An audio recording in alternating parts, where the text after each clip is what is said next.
Em nome do Pai, do Filho e do Espírito Santo. Amém.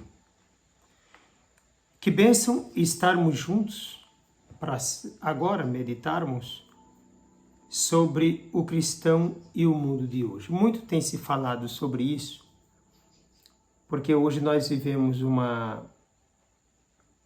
não diria uma verdadeira confusão, porque existe muita coisa importante, mas a coisa não está muito boa. Eu acho que já deu para você perceber isso. Então, muitas coisas desandadas. E eu estava lendo este livro de Joseph Ratzinger, Dogma e Anúncio, e aí eu vi um tema muito pertinente para trabalharmos e para meditarmos também. Então, Bento 16 fala sobre o cristão e o mundo de hoje. O nome do livro é Dogma e Anúncio, é um livro da Loyola, de Joseph Ratzinger, de 2007. Então, 2 pontos ele distingue aqui: a situação de cada cristão como tal e, ao mesmo tempo, a incumbência da igreja como igreja. Então, esses 2 pontos. Eu vou me observar como cristão de fato e, ao mesmo tempo, ver a igreja agindo como igreja. Alguns pontos podemos tirar aqui já da primeira distinção, o cristão como tal. Ele fala do ethos do trabalho, da ciência, da aspiração à ordem de justiça, que exprime o mundo atual das relações do homem com a realidade terrena. E é este o mundo com o qual tem de lidar o cristão. O ethos vai ser esse lugar próprio, onde se deve atuar. Está a pessoa toda ali, no trabalho, nas ciências e nas aspirações existentes na ordem da justiça. O cristão vai procurar outro lugar, outro posto, outra coisa, um outro mundo, uma outra realidade? Não, é nesta realidade que a gente tem que trabalhar. A gente pode acrescentar aqui, por exemplo, ao trabalho, à ciência de modo geral, mas precisando de alguns detalhes. Por exemplo, a ciência tecnológica e, mais precisamente, o uso de celulares, internets, TVs, tudo. Hoje, tudo envolvido no âmbito também da computadorização ou da computação. Então, tudo isso como lugar onde deve agir o cristão. É com isso que tem que lidar. Eu vou lidar com uma realidade, eu vou lidar com o ser humano, eu vou lidar com pessoas que atuam nesse mundo. E aí colocamos dentro dessa situação de cada cristão como tal, que ele deveria ser ou deveria ter a incumbência de não agir negativamente ou não estar negativamente ao lado do mundo de hoje. Ou seja, eu vejo o mundo, eu vejo a situação em que ele se encontra, eu sei que existe a ciência, eu sei que existe o trabalho, eu sei que existem essas aspirações, tantas coisas no ser humano, e aí eu percebo que algumas coisas não batem com aquilo que eu creio, com a verdade que eu professo, e aí eu vou ficar à parte, eu vou olhar negativamente para isso e não vou me misturar com nada. Mas será que é isso mesmo que o Evangelho pede? Ratzinger diz: o cristão deve justamente purificar de dentro, apoiado na caritas cristiana, na caridade cristã, o mundo da ciência e do trabalho de hoje. Então veja, ele tem que estar lá dentro e vai purificar por dentro essa situação. Ele vai agir nesta situação por dentro. Exorcizá-lo e, consequentemente, libertá-lo. Como isso pode acontecer? Como é que eu posso pensar nesse exorcizamento, exorcizar essa purificação por dentro? Podemos dizer, para ajudar melhor ainda, que só é possível transformar essa realidade, purificá-la por dentro, com o conhecimento de Deus em primeiro lugar. Primeiro, eu conheço a Deus. Eu me envolvo com o Senhor. Eu crio essa intimidade com Deus. Segunda coisa, aquilo que contraria minha vida com Deus deve ser profligada, vamos dizer, lançada por terra. E aqui eu chamaria de ódio ao pecado. A palavra ódio ela é precisa, porque é uma forma de dizer eu não quero pecado de jeito nenhum, de forma alguma. Odiar todo e qualquer tipo de pecado. Isso não quer dizer entrar em desespero porque caiu no pecado, né? Mas procurar a misericórdia de Deus, restaurar-se para continuar. Mas veja, mas lutar antes, bem antes, odiando o pecado, combatendo o pecado, para poder permanecer não só no conhecimento, mas na intimidade profunda de Deus. Terceiro, está pronto para o testemunho de vida. Isso eu estou falando de quem está dentro, bem dentro, inserido nesses etos aí, do trabalho, da ciência, das inspirações, etc. Onde está o homem, com a sua tecnologia, com tudo aquilo que ele é capaz de fazer. Ali ele precisa estar dando testemunho. E esse testemunho vem com oração. A oração é importantíssima, porque se eu não sou uma pessoa orante, como é que eu vou realizar, por exemplo, o bom combate? Como é que eu vou agir? Não é? Depois, com a palavra de Deus, essa palavra viva, atuante, clara, não é? E em seguida está disponível para a prática do bem. Praticar o bem. Isso é maravilhoso. Tudo isso exige, na verdade, uma consciência profunda do ser cristão, uma identificação com aquilo que é. Né? Isso não é qualquer coisa, né? É uma realidade que já está preparada na vida da pessoa. Você não vai entrar de qualquer jeito na situação. Você vai agir porque já existe encanto, já existe aproximação, já existe intimidade. Consciência, eu já sei o que sou, eu já sei o que quero, né? E sei também o modo como vou agir. Inclusive, essa é uma realidade que podemos tirá-la observando o próprio Jesus Cristo. Ele tem consciência do que é, ele é o Filho de Deus, ele tem consciência de ser o Messias Salvador, ele tem consciência do modo como deve exercer esse messianismo, né? Como servo, ele tem consciência. Né? Ele tem consciência dessa missão grandiosa, salvífica. Pois bem, eu como cristão preciso ter essa clareza, né, do que sou. Né? Eu me tornei filho de Deus através do Filho, por ação do Espírito Santo.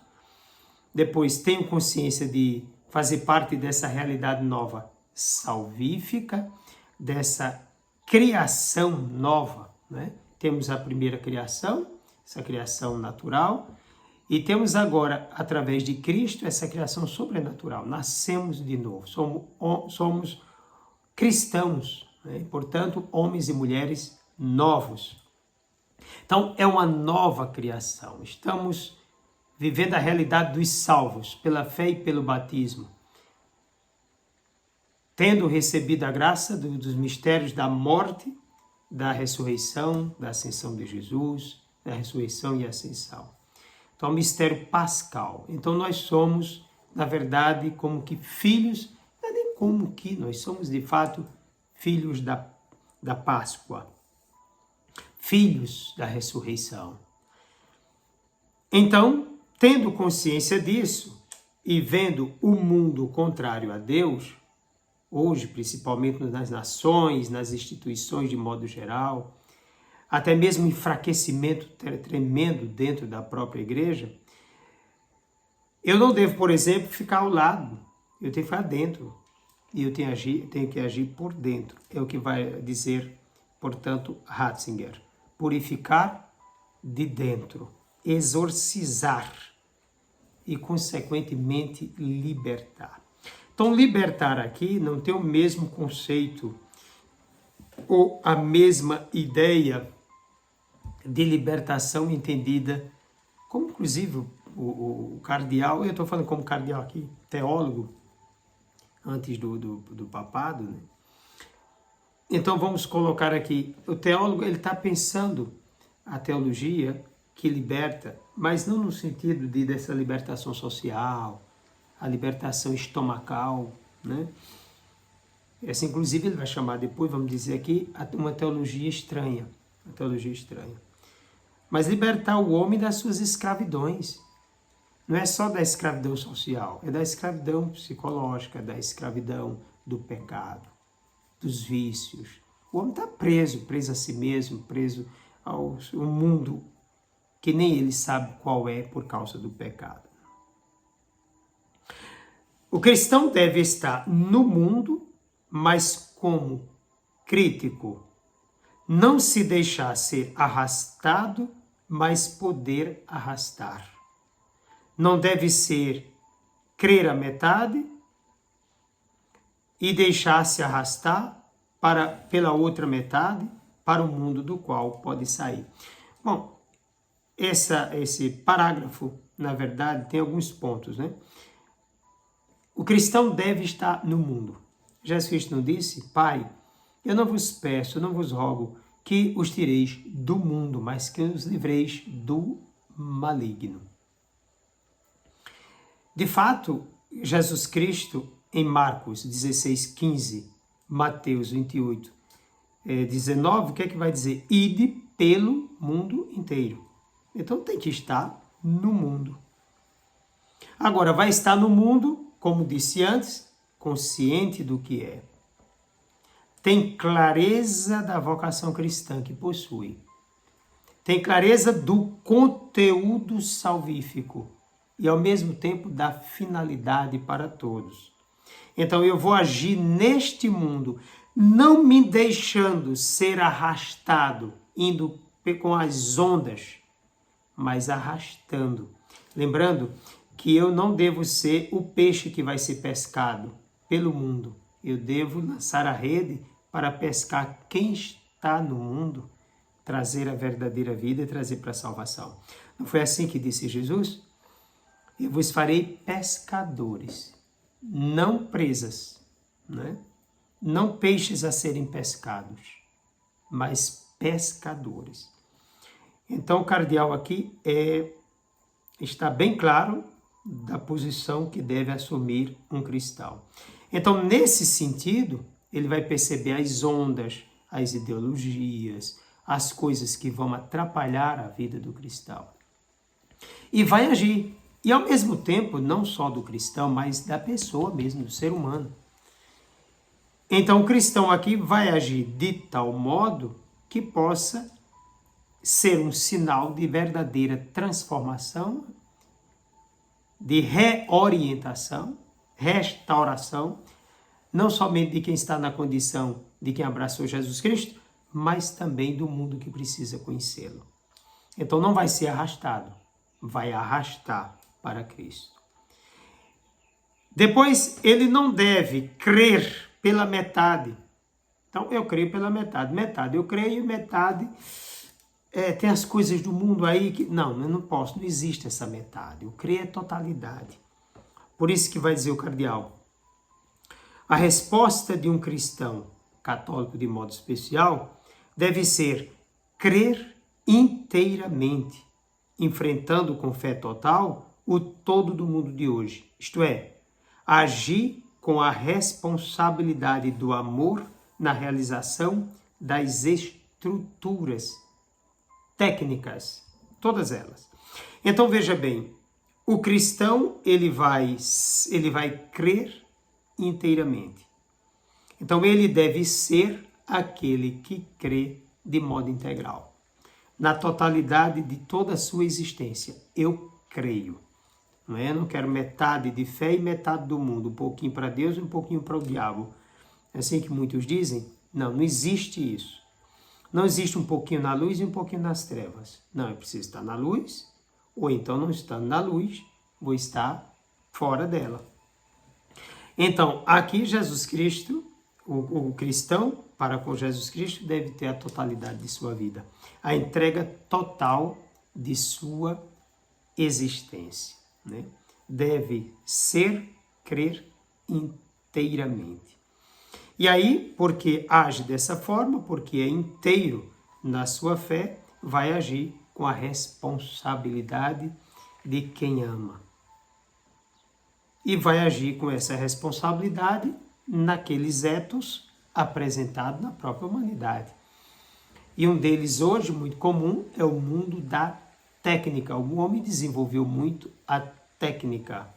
A técnica, o fazer. O homem, quando aprendeu a fazer, a manipular a natureza, sentiu-se talvez na condição de Deus, expulsou o próprio Deus do trono para se colocar no trono, depois colocou a técnica coloca o prazer, etc. O uso da técnica. E aí algumas pessoas, nesse caso da técnica, têm até medo, né? Meu Deus, o celular. Eu vejo um vídeo por aí, alguém dizendo, o celular matou o telefone, matou isso, matou aquilo, matou aquilo. Minha gente, bobagem. O celular aglutinou todas essas coisas e muitas coisas dando melhoramento, né? Melhoras. Imagine você ter que ter um telefone fixo dentro de casa. Para quem é saudoso, é bom, né? Aquele telefonezinho, estava ali para responder, mas é tão bom ter o celular na mão para todo canto que a gente vai. Um celular que não é só celular, um celular que pode ser uma biblioteca, um celular onde você também pode comprar o celular. Claro, que isso vai trazer a destruição do que já foi ultrapassado. É lógico que vai trazer. Mas não a destruição da realidade que se vivia. Por exemplo, o fato de telefonar, você não perde isso. Talvez escrever, as pessoas até diminuem alguns pontos, mas veja que o problema tem que ser trabalhado na pessoa, não é no aparelho. Veja o que eu estou fazendo aqui, através de um celular. Né? Estamos estudando, estamos aprendendo, estamos mergulhando nas coisas de Deus. Então, o cristão deve estar inserido aí nesse meio, para purificar e exorcizar, conduzindo à libertação. Como a tecnologia ela não é de um grupo, é de todos, então significa dizer que todos vão usar a tecnologia segundo o que acreditam e o que amam. Se eu sou cristão e tenho consciência do que sou, devo usá-lo também do meu modo, naquilo que amo, naquilo que creio. Né? Agora, com a responsabilidade do amor. Olha, com a responsabilidade do amor, o amor como doar-se. Então, eu vou me entregar. O amor como ser autêntico. O amor como ser visibilidade de Deus. Então, usar dos meios para o bem salvífico. Pronto? Vamos utilizar de toda a técnica. Vamos estar presente em todos esses etos, em todos esses lugares, em todos esses postos, ou até mesmo lugares que são chamados também lugares teológicos, vamos chamar assim também. Para a gente estar presente e ali ser luz. Ser luz, sem medo. Claro que é sem medo. Né? O sim crítico do cristão, ele deve realizar de tal modo o mundo do trabalho que o transforme no meio de liberdade maior. Então, no mundo da técnica, no mundo da ciência e no mundo do trabalho. Então, agir para que ele se transforme num meio de liberdade maior. Não se trata de uma liberdade conforme a aspiração do mundo, não é do jeito do mundo. Mas a liberdade, quer dizer, o mundo que procura se realizar por meio da técnica, consequentemente vai desembocar num vazio. não é? As pessoas estão procurando uma liberdade, seja lá onde for, vão usar a técnica do trabalho, isso, naquilo outro, e querem que essa condição material, vamos dizer, traga a verdadeira liberdade. Não traz, minha gente, traz vazio. A liberdade só se realiza tornando-se o espaço do eterno.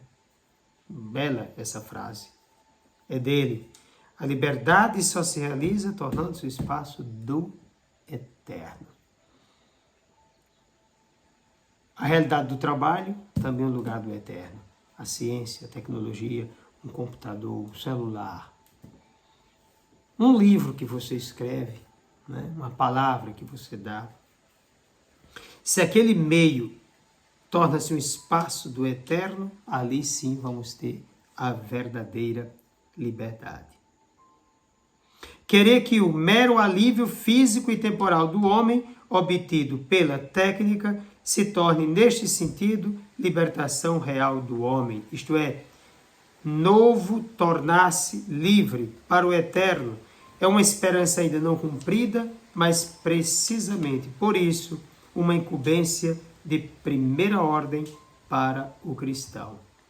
Então, aquilo que era um mero alívio físico e temporal, deve, por ação do cristão, chegar a uma verdadeira liberdade, a liberdade real do homem, a libertação real do homem, com o novo tornar-se livre, mas livre para o eterno.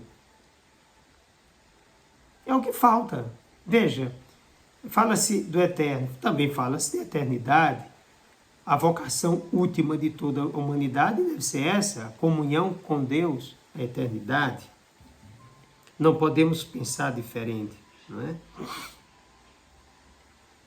Então vamos fazer esse caminho de eternidade para a eternidade. E onde estivermos, que esteja também ali o eterno. Então assim vamos conduzir a todos para uma verdadeira libertação. Bom, isso diz respeito à primeira distinção aqui, a situação de cada cristão como tal. O segundo tópico, a incumbência da igreja como igreja. E quanto à igreja? A teologia das últimas décadas tem percorrido caminhos estranhos demais. De fato, hoje a gente está percebendo que as pessoas não sabem mais nem o que estudar, como estudar. Não sabem mais o que afirmar. Eu já escutei de pessoas consagradas dizer assim: padre, eu não sei mais evangelizar, porque hoje estão dizendo umas coisas que não foi aquilo que aprendemos. Mas coisas contrárias, coisas que a gente entende porque dizem também determinadas coisas, não é? Mas estranhas. Não é mais aquela teologia da igreja. Ainda temos, claro. Mas existe essa teologia das últimas décadas muito estranha, e que tem muitos adeptos. Ela começou com o movimento da juventude do acolhimento do mundo e dos seus valores. Vamos acolher o mundo e vamos acolher os seus valores, que se tornaram mais fortes, esses valores, do que quem os acolheu. Entenda. Então, com essa teologia, querem acolher o mundo e seus valores e acabaram se deixando envolver, tornando-se mais fracos ou mais fracos do que os próprios valores mundanos abraçados. É uma preocupação. Deu-se, portanto, a passagem do mundo acolhido à ideia do mundo profano. O cristianismo exigia a mundanidade do mundo, não que ele fosse cristão. de fato a gente percebe que é estranho isso. Eu quero a mundanidade do mundo, vamos pegar aquela coisa que é bem essencial. Quando eu falo do homem, eu falo de humanidade. Quando eu falo do mundo, eu falo da mundanidade.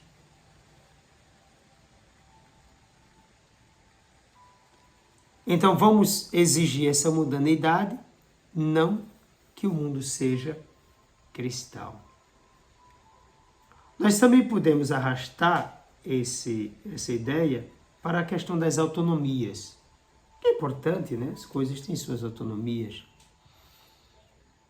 Mas o problema é que fica-se somente nisso. É importante que eu reconheça cada coisa, né? A sua autonomia, naquilo que lhe é próprio. Muito bem. Mas aí eu não ajo, não faço mais nada, não tenho mais nada a fazer. Tornar-se cristão significaria secularizar, dessacralizar, livrar de tabus, libertar o mundo para ele mesmo. Entende? A ideia de tornar-se cristão. Nessa teologia estranha. Então, secularizar, quer dizer, ser do século, portanto, aí vamos dizer do contexto do mundo. Dessacralizar, como de fato, né?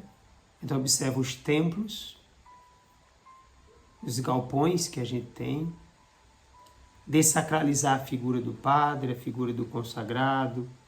Dessacralizar o ambiente de oração, dessacralizar tudo, né? Dessacralizar a igreja.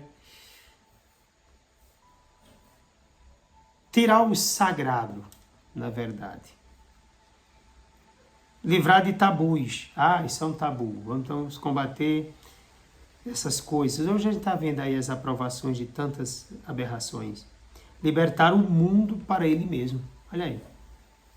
Libertar o mundo para ele mesmo. Você liberta o mundo para que o mundo possa viver. Poderíamos até fazer uma crítica aqui, por exemplo, a ideia de uma fraternidade universal sem Cristo.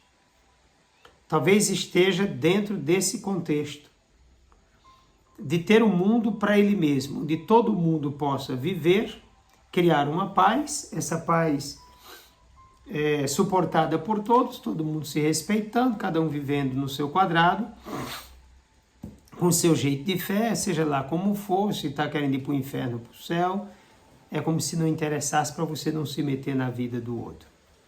Vamos deixar o mundo ser mundo. Ok, o mundo precisa ser mundo. Mas eu preciso agir no mundo, né?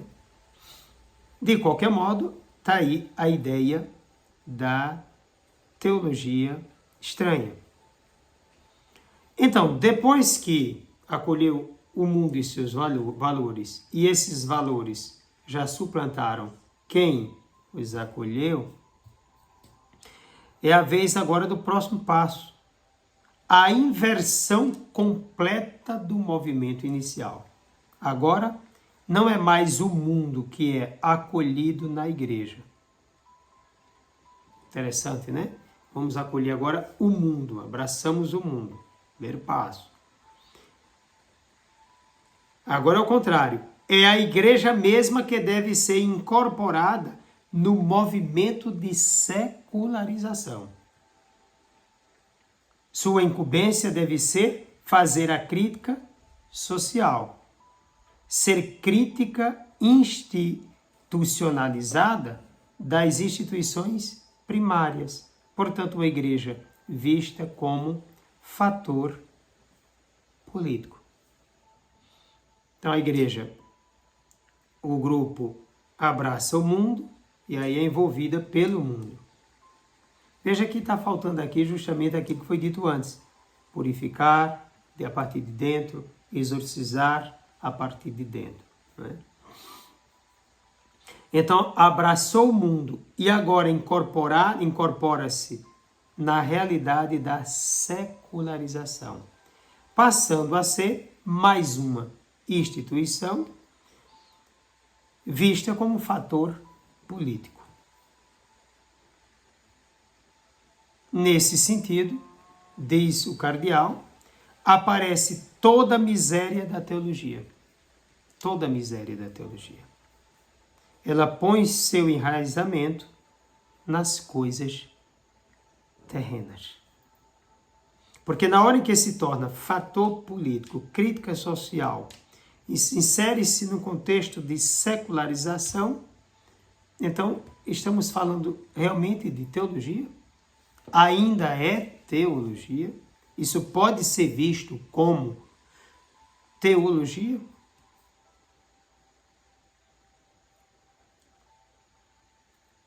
Com base no Evangelho, e aí a posição de Joseph Ratzinger, pode-se constatar sem dificuldade que a tarefa da igreja não pode ser o enraizamento nas coisas terrenas. Então veja, com base no Evangelho, a tarefa da igreja não pode ser o enraizamento nas coisas terrenas. O mundo é antes único para todos os homens, é verdade.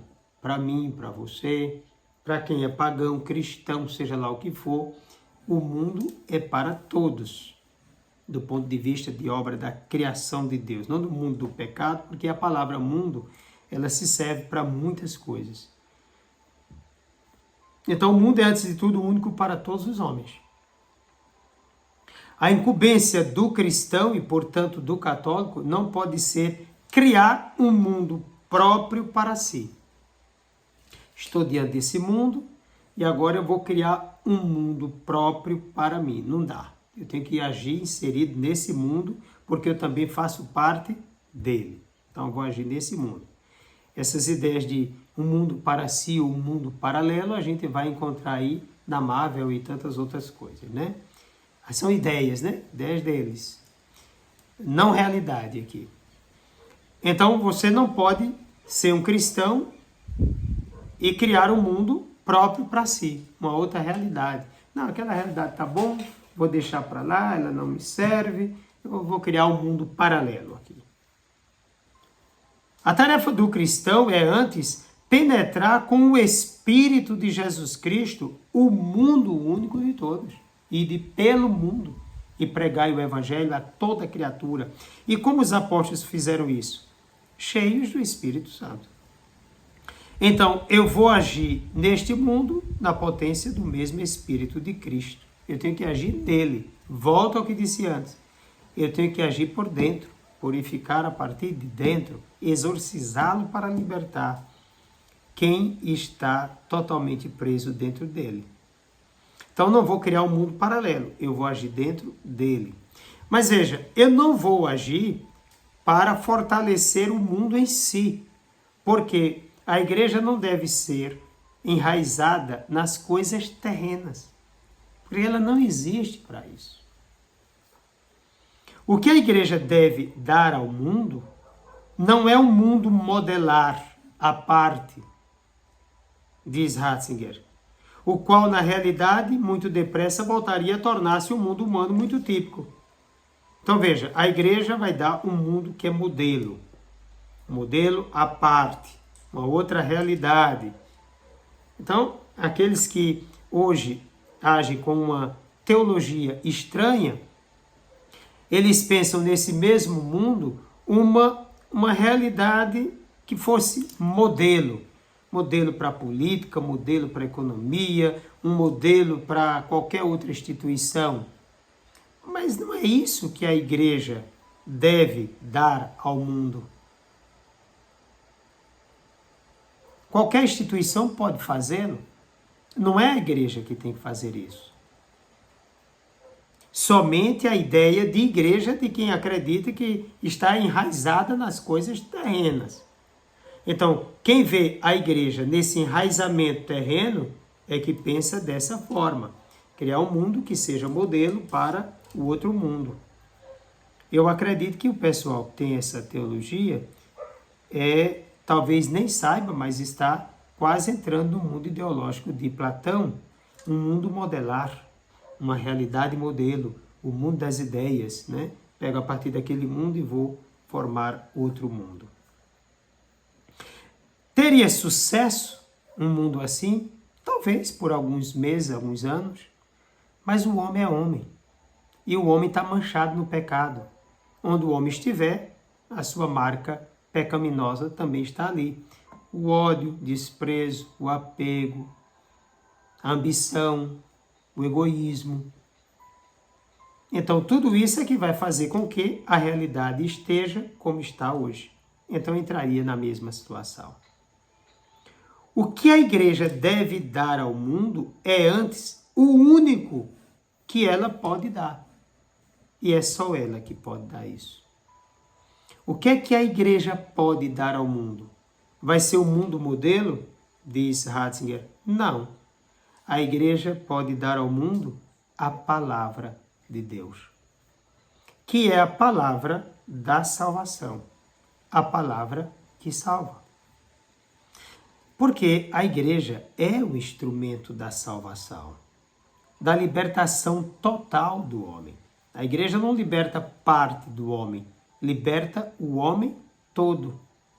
Ela age para ajudar nessa libertação, principalmente a salvação de sua alma. Então é uma ilusão achar que a igreja vai conseguir um mundo modelo. Não. Agindo por dentro, a igreja dá a palavra de Deus. Essa palavra de Deus semeada. Olha a parábola do semeador. Lançar semente em todos os campos, todos os terrenos, em todos esses lugares. E aí cada um acolhendo a palavra, a partir de dentro, terá, com a força do Espírito, a graça de uma verdadeira transformação interior. Então, é próprio da igreja dar aquilo que é único dela, que ela pode dar de verdade, a palavra de Deus. Palavra de Deus da qual o homem vive não menos do que o pão desta terra. Presta bem atenção na palavra do cardeal. O homem precisa do pão da terra. Verdade. Olhando naturalmente, eu preciso comer, eu preciso beber, eu preciso vestir, eu preciso do ar, eu preciso de tanta coisa. São dados naturais, né? Precisamos disso. Mas o homem precisa também, da mesma forma, da palavra de Deus. Então, existe um pão material e existe um pão espiritual. Esse pão espiritual é a igreja quem dá.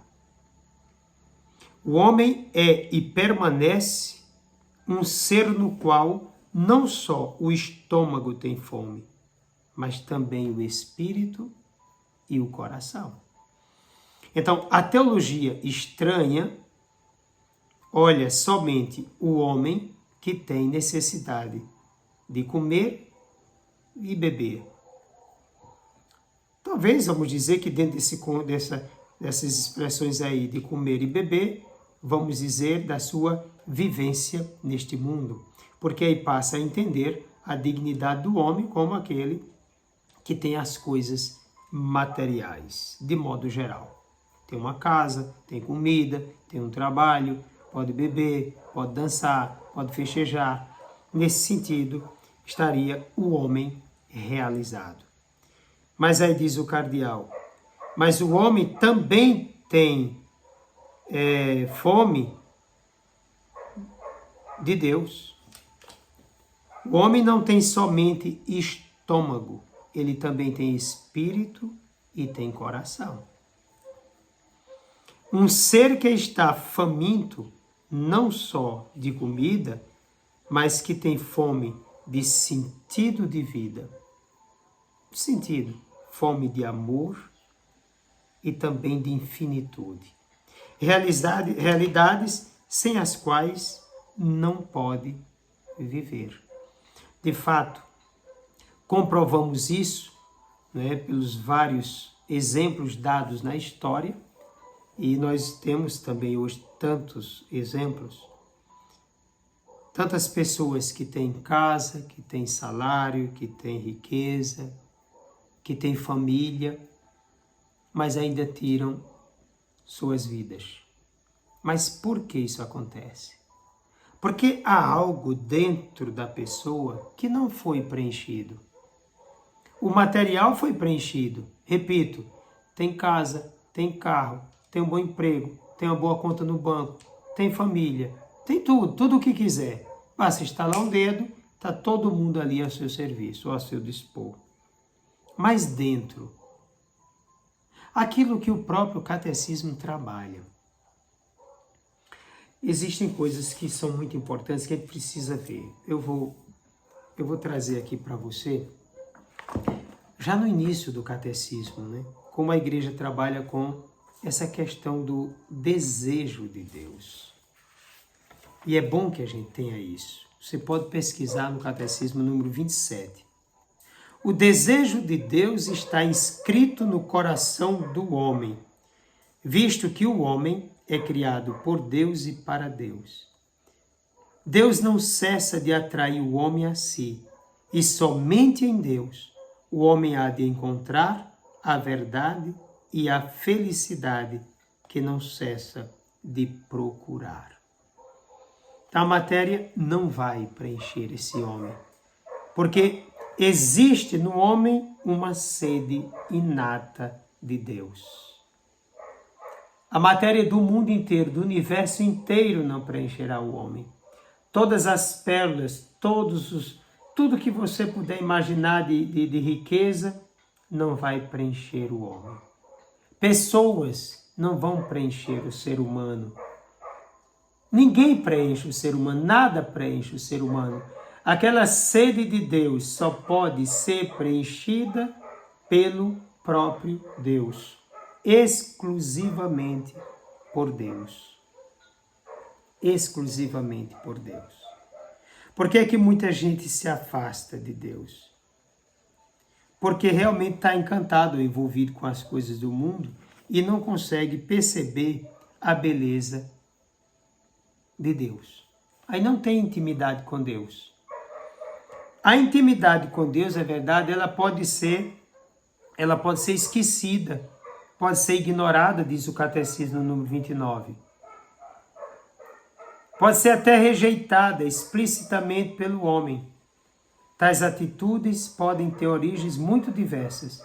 E aí o Catecismo oferece, primeiro, a revolta contra o mal no mundo, a ignorância ou indiferença religiosas, uma segunda, as preocupações com as coisas do mundo e com as riquezas, o mau exemplo dos crentes, dos que creem, ou pelo menos demonstram crer, as correntes de pensamentos hostis à religião, a atitude do homem pecador que, por medo, esconde-se na presença de Deus e foge diante do seu chamado. Então veja, muitas coisas que podem afastar o homem dessa intimidade com Deus. O Catecismo traz isso do número 27 ao 29 do Catecismo da Igreja. Então, observar isso. Então, pessoas que têm tudo do ponto de vista material, mas esqueceram de investir na alma, na questão espiritual, no centro de sua existência. Tá aí, isso é um problema sério. Perdeu o sentido de viver. Vale a pena ler aqueles livros de Viktor Franklin, inclusive a questão do sentido. Porque ele vai trabalhar muito isso nos campos de concentração. Então, o ser humano é muito mais do que estômago, é muito mais do que vestimenta, é muito mais do que ter casa, conta no banco, ter boas amizades. O ser humano é sede de infinito. Dentro dele já existe a inclinação para a eternidade. Se ele não preencher isso, vazio se torna e pode entregar a vida a qualquer momento, de qualquer jeito. Então, a teologia estranha, na verdade, ela estranha o próprio ser humano que ela diz defender. Então, o ser humano tem também fome de sentido, de amor e de infinitude. Essa fome subsiste também no mundo técnico. E a igreja tem a obrigação de não o enganar, ou seja, de enganar esse mundo técnico com a pretensa construção de um mundo terreno melhor. Ou seja, a teologia que se presta a construir um mundo terreno melhor é uma teologia falsa e enganadora. Ela engana, coisa que ela não pode dar. É um conteúdo que ela não pode dar. A igreja não pode dar um mundo terreno melhor. Não pode. A igreja pode dar a palavra de Deus, mostrar o caminho, dar as condições para se chegar a uma vida melhor, uma vida transformada, renovada. Porque é o próprio homem que acolhe a palavra de Deus que, modificando a sua vida, vai ajudar na construção de um mundo melhor. Não é de outro mundo, é deste mundo, mas a partir de dentro de cada um. Então é preciso que cada um seja esse terreno fertilizado, seja esse terreno que acolheu a semente da palavra. E a partir da própria pessoa, isso vai se dando na família, no trabalho, vai se dando na técnica, em qualquer lugar onde a pessoa se encontrar. Então a igreja tem o poder de dar a palavra. E ela só pode dar a palavra de Deus. Dar os meios, não é? Da palavra de Deus, dos sacramentos, a própria liturgia, o modo de se rezar, o alimento espiritual eterno, isso a igreja pode dar. Agora, um mundo melhor, materialmente falando, não, é ilusão. Então, quem estiver prometendo isso, pode saber que é um enganador, está enganando você. Então, não podemos, a igreja não pode, com essa teologia estranha, enganar as pessoas, enganar esses etos, quem está no trabalho, quem está em casa, quem está na ciência, seja lá onde for, não pode enganar. A igreja pode sim dar a palavra de Deus. Não se deve esquecer que não podia ser o dever da igreja, o qual se apresenta no concílio, criar aqui alguma coisa como um mundo intelectual modelar. Então aqui entra, inclusive, uma crítica do cardeal Ratzinger ao Concílio Vaticano II. Olha, minha gente, quando eu falo crítica, é claro que todo concílio pode ser criticado. Criticar aqui não é desfazer o concílio, porque todos têm a marca também do humano, né? Existem coisas que são criticáveis. E aí, a crítica que ele faz é justamente isso, porque é como se o concílio tivesse querendo criar alguma coisa como um mundo intelectual que fosse modelo. E aí ele diz, não pode, não vai por isso. Ele diz, no retrospecto, dever-se-á fazer ao concílio o reparo de que, esquecendo a modéstia de concílios anteriores, que foram realmente modestos, se empenhe excessivamente nesse rumo, querendo alcançar demais. Não dá, não é?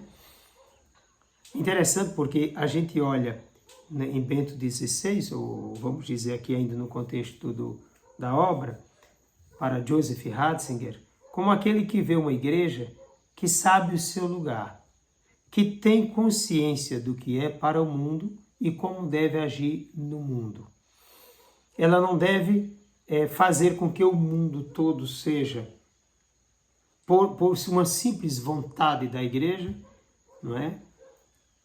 Vamos dizer, uma realidade sem uma verdadeira transformação por dentro das pessoas. Não adianta apresentar um modelo de mundo, um modelo intelectual, um modelo disso, um modelo daquilo. Não. A igreja precisa dar ao mundo Cristo. A igreja precisa dar ao mundo a verdade. A igreja precisa dar ao mundo a palavra de Deus. É isso. Essa palavra deve ser dada com alegria, com encanto, com testemunho de vida. Deve ser dada por aqueles que são verdadeiramente envolvidos, apaixonados por Jesus Cristo, nosso Senhor. Aqueles que têm verdadeiramente o Espírito Santo. O ponto decisivo é a tentativa de despertar as consciências, chamando-as para a responsabilidade perante Deus, que em Jesus Cristo se mostrou como palavra e amor. Amor que na cruz se tornou tanto a crise como a esperança do mundo. Claro, aqui eu não vou olhar para a crise como alguns teólogos, a crise que aconteceu em Deus, uma separação em Deus. Não, tem algumas coisas, entra para umas teologias estranhas. Mas vamos falar de uma crise quando o homem rejeita quem de fato o ama, quem dá a vida por ele. O homem que joga Jesus Cristo na cruz e olhando para a cruz é julgado por isso. Mas ao mesmo tempo o amor que brota da cruz. É por amor que Jesus está ali, esse amor que salva, que traz esperança para o mundo. A teologia que não é estranha, quando mostra o crucificado, está dizendo: foi por nossa causa que ele passou por isso. Nós fizemos isso. Mas ele fez porque nos ama. Que o mundo possa olhar para ele e vê-lo nessa dimensão, nessa realidade quenótica, esvaziada, de quem se entrega totalmente porque quer que todos se salvem. E que assim seja.